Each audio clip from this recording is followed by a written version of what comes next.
Саламатсыздарбы, эфирде соңку кабарлар топтому менен Алтын бешек маалымат программасы. Алгаш жаңылыктардын кыскача анонсу.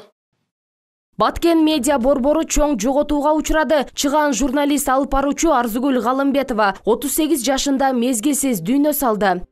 Лейлек районундагы жападан жалгыз согуш ардагери каза болду. Эгемберди Абылкасымов согуштан кийин да эл чарбасын калыбына келтирүүгө олуттуу салым кошкон. Жерлерде эл каттоо өнөктүгү кызуу жүрүп жатат. Кыргызстанда фермерлерге насыя катары 10 миллиард сом бөлүндү. Массалык маалымат каражаттары чегарачы журналистинен ажырады. 38 жаштагы журналист Арзугүл Галымбетова мезгилсиз дүйнө салды. Ал Баткен медиа борборунда жана Акипресс маалымат агенттигинде эмгектенип жаткан. Маркум Арзугүл Галымбетова чегарада болуп жаткан маалыматтарды, көйгөйлөрдү алгачкылардан болуп айтып жазып турчу. Анын сөөгү бүгүн өзү туулуп өскөн Базарбашы кварталында жерге берилди.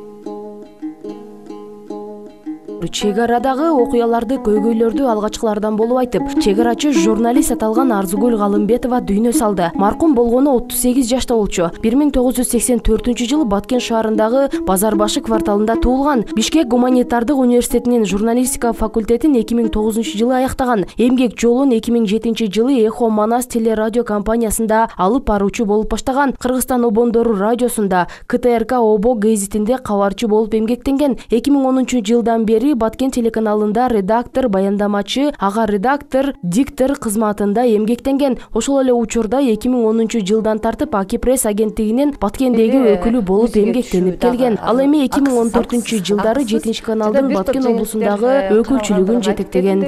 Өлкө жана облус аймагынан алынган маалыматтар топтому менен эфирде Алтын бешек. Маркум Арзугүл Галымбетова мыкты кесипкөй журналист болуп, чегара аткезчилик, коррупцияга каршы күрөшүү темаларында байма-бай маалыматтарды калктын калың катмарына жеткирип келген. Дайыма адилеттүүлүктү биринчи орунга коюп, чындык үчүн тикеден тик турду. Бүгүн аны жакындары, кесиптештери жада калса, коомчулук социалдык тармактар аркылуу да эскерип жатышат. Кесиптешибиз Арзугүл Галымбетованын дүйнөдөн кайтыш болгону чынында өтө жүрөгүбүзгө катуу тийди. Анын туугандарына, кесиптештерине, жакындарына чын жүрөктөн көңүл айтабыз.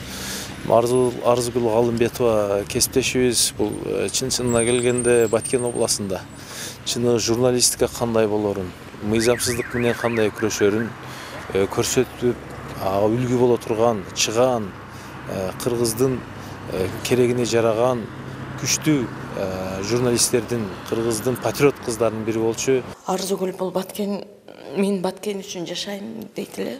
Ар дайым Баткен үчүн жашаймын деп. Түнбү күнбү ушу чегарадагы болгон көйгөйлөр болсо, түн болсо дагы уйкусунан туруп барып, туура так чагылдырганга аракет кылып, өзүнүн ишин мыкты билген журналист катары билем. Журналисттердин баарын да ынтымакчылыкка чакырып, бири-бирибизге колдоо көрсөтөлү деген сөздөрү кулагыбызда жагып турат. Арзугүл Галымбетова журналистикадан сырткары коомдук саясий иштерге да активдүү катышып жүргөн. Коомдогу кандай көйгөй болбосун кайдыгер карабай биринчилерден болуп көтөрүп чыкчу. Дайыма карапайым элдин тарабын талашып, элдин үнүн укту. Кызматынан кыянаттык менен пайдаланган айрым чиновниктердин туура эмес иштерин айтып, алардын тизгинин тартып турчу. Бүгүнкү маалымат биз үчүн өтө оор болду, өтө өкүнүчтүү болду. Биринчиден биз ушул Баткендеги журналистика деп негизги ушул кыргыз журналистикасында бир оор жоготуу болду десек болот да. Себеби Арзугүл эже бул мекенчил журналист катары айрыкча мына чегарадагы окуяларды күн түн дебей өзү чагылдырып, мындайча айтканда, өзү кандайдыр бир редакциянын ролун аткарып калды эле да. Анын өзүнүн жеке өзүнүн окурмандары, өзүнүн көрөрмандары бар болуп калды. Арзугүл эже кайсы бир редакцияда иштеп аткан болсо, ал редакция башка, Арзугүл эже башка болуп калган эле да. Бул ошол эженин мындайча айтканда чеберчилиги, журналистикадагы адискөйлүгүн билдирет. Маркум аймактык журналистиканын өнүгүүсүнө өз салымын кошо алды. Ал ачык айрым, адилеттүүлүктү, мекенчилдик жана атуулдук сезими жогорку журналисттердин бири эле. Анын эмгеги эл эсинде калып, кыргыз журналистикасында өчпөс из калтырды. Чыр чыккан аймактарда, чек арада чыр чыкканда ордунда тура албай калчу эле. Барып ушул элдин коопсуздугу үчүн чырылдап эле чуркап жүрчү. Ушу контрабанда, коррупцияга каршы күрөш боюнча мына ушундай өтө актуалдуу темаларда өзүнүн иш билги, дасыккан кесипкөйлүк чеберчилиги менен калктын калың катмарына маалыматты өз убагында жеткирген чыгаан журналистибиз эле. Биз өтө кайгырып турабыз, ушундай Баткен мыкты журналисттен айрылып калды.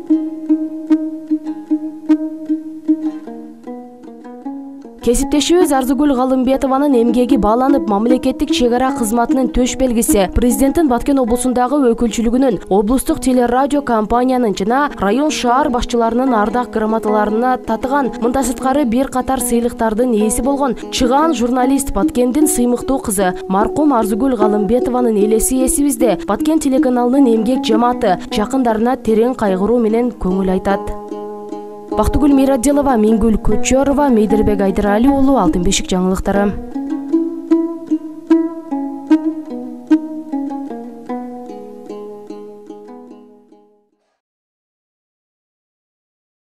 Лейлек районундагы улуу атамекендик согуштун жалгыз каарманы Эгемберди Абылкасымов каза болду.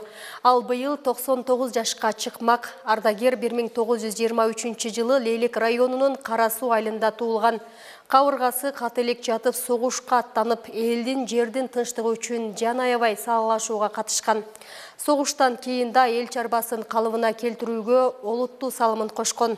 Маркум 1947 жылы туулуп өскөн жерине кайтып келип, Канигуттагы сурма комбинатында жумушчу, андан кийин эсепчилик кызматында иштеген.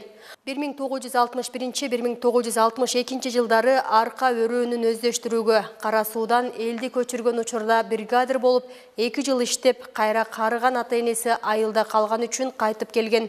Ошондой эле Лейлек айыл өкмөтү Баткен районуна карап турганда Лелиндин 100 жылдык атындагы совхозунун 4-чү бөлүмүндө бригадир, айылдын советинин төрагалык кызматын аркалаган. Эгемберди Абылкасымов 5 жыл мурда Москвада өткөн жеңиш парадына Москва шаарынын мэри Собяниндин чакыруусу менен барып катышып келген.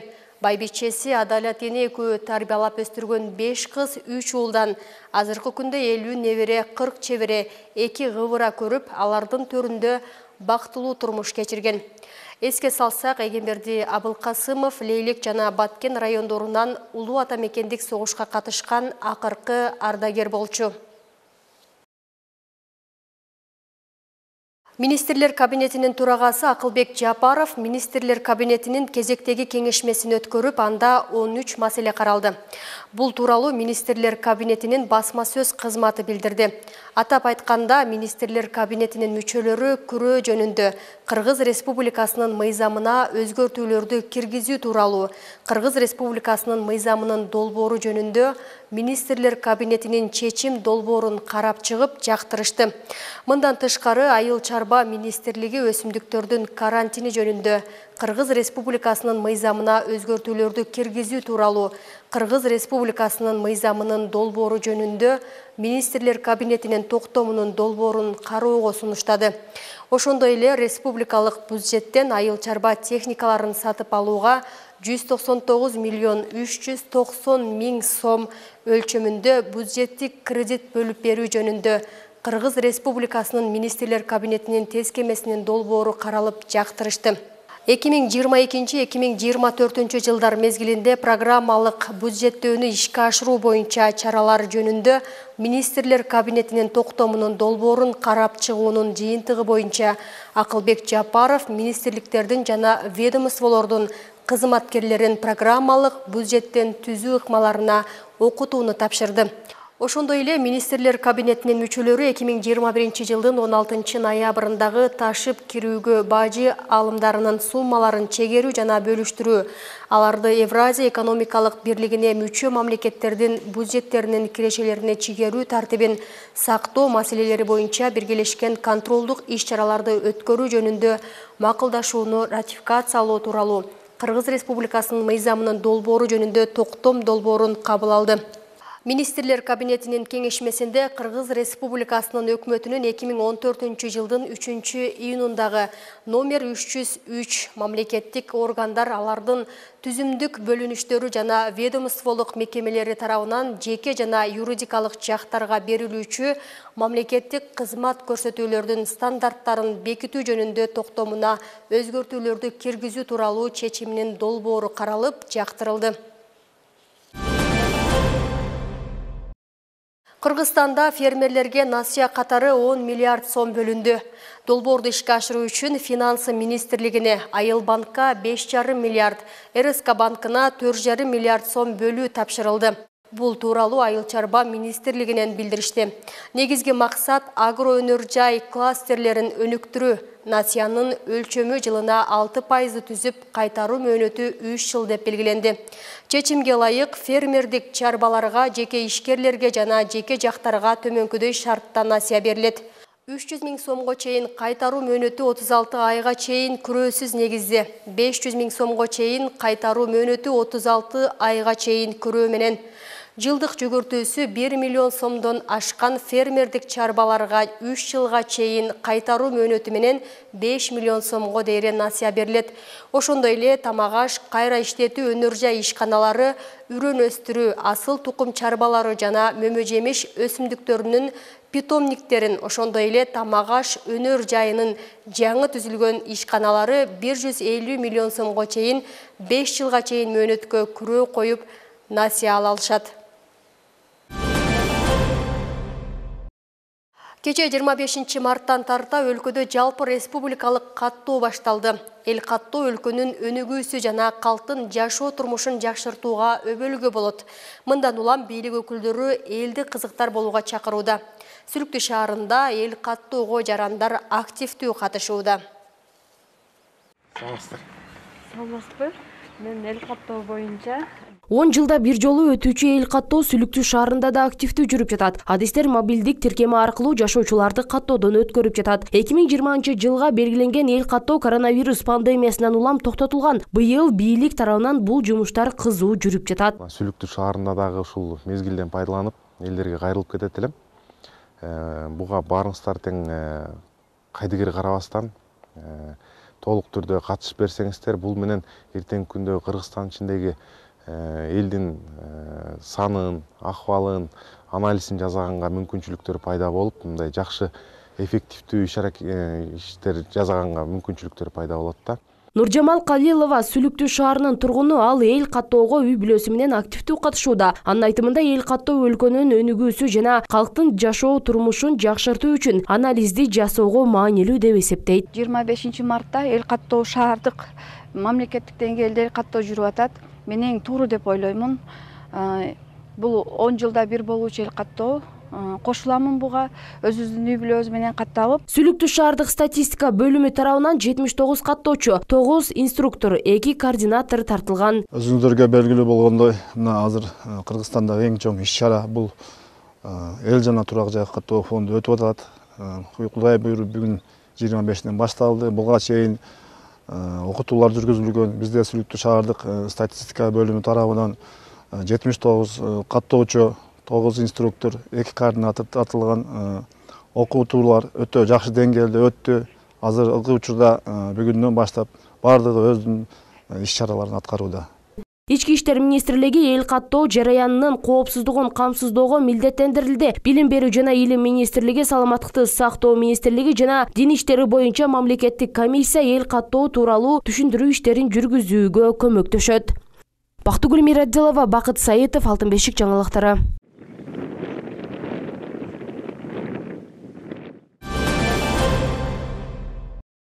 Баткен облусунун аймагында жалпы 321 үй бүлө табигый мүнөздөгү жер көчкү кооптулугу бар участоктордо жашайт. Алардын коопсуздугун камсыздоо аракетинде жыл сайын аба ырайы кескин өзгөргөн жаз жай мезгилдеринде атайын эскертүү берилип, түшүндүрүү иштери жүргүзүлөт. Аталган участоктордо болгон өзгөчө кырдаалдар министрлигинин адистери жергиликтүү эл менен жолугушуп, учурда эл убактылуу жакындарынын үйүнө жана туруктуу жайларына көчүп жатышат.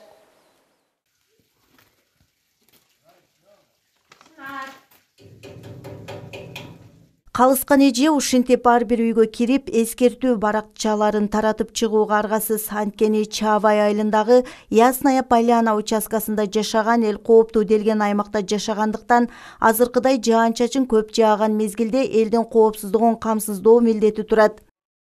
Мына бүгүн биз МЧСтен келип, биздин Чаабай айыл аймагындагы кооптуу болгон Ясная Поляна деген кооптуу жайыбызга келип, элдер менен жолугушуу өткөрдүк.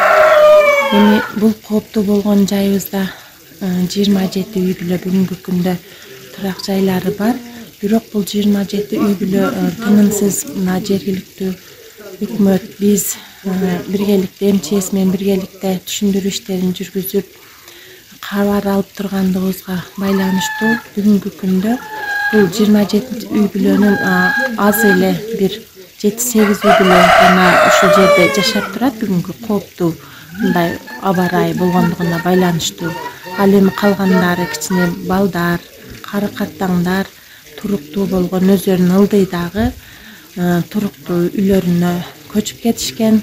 Азыр мындай аба ырайга байланыштуу бүгүн эртең 1-2 күндүн ичинде калгандары дагы ушул коопсуз жайларга барышып жашап турушат. Асланбек Шарипов аталган участок кооптуу экендиги тууралуу корутунду чыкканда жер участогун алган жарандардын бири. Анын негизги жашоосу туруктуу жайда болгону менен бул аймакка кез-кез келип короо жайына көз салып турат. 28 жыл мурун жерде кичине жерибиз көчүп, өкмөт кооптуу деп анан боз участкасынан жер берип 12 соттан ошол жака бизди көчүргөн. Ал жерге ошол убакта колдо барлар үйлөрүн салып, бала чакасына чоң балдарын ошол жерге жайлаштырышкан. Бул кооптуу жерде азыр чынын айтсам аксакалдар эле бар. Анан бала чакалуулар аз эле. Мындай кооптуу күндөрү баягы жерди өзүбүз барып карап турабыз. Эмне болуп атат, жамгыр канча таасир берип атат. Кудайга шүгүр, көчкөн жерлери жайда эле турат. Белгилүү болгондой, бүгүнкү жолугушууда жарандык коргонуу кызматы жана өзгөчө кырдаалдар бөлүмүнүн кызматкерлери жергиликтүү эл менен жолугушуп, жер көчкү, сел жана ташкылоо коркунучу бар аймактарда болуп, кооптуу аймакта жашаган эл коопсуз жайларга көчүп жатат. Ана облустук башкармалыктын Чакырдал министрлигинин буйругунун негизинде Кадамжай райондук бөлүмүнүн буйругу чыккан. Ошол буйруктун негизинде февраль айынын 20 төрлөрүндө келип калкка бир катар элдерге кооптуу участкада жашаган Кадамжай районунун Чаабай, Майдан, Орозбеков, Кадамжай шаары, Экөтөр майыл аймактарына эскертүүлөр берилди. Азыркы күндө Чаабай айыл өкмөтүнүн Ясная Поляна участкасына келип эскертүүлөр берип атабыз. Облустун башкармалыктын кызматкерлери менен биргеликте азыркы күндө Ясная Поляна участкасында кооптуу аймакта жашаган 28 үй бүлөгө баарына бир катар эскертүүлөр берилип, түшүндүрүү иштери жүргүзүлдү. Азыркы күндө иш жүрүп жатат. Жакын бир туугандарыныкына коопсуз жайларга убактылуу көчүрүү иштери жүрүп жатат. Маалымат катары айта кетсек, облус аймагында мамлекеттик жардам жана жер тилкесин алып, бирок көчпөй келген 157 үй бүлө бар.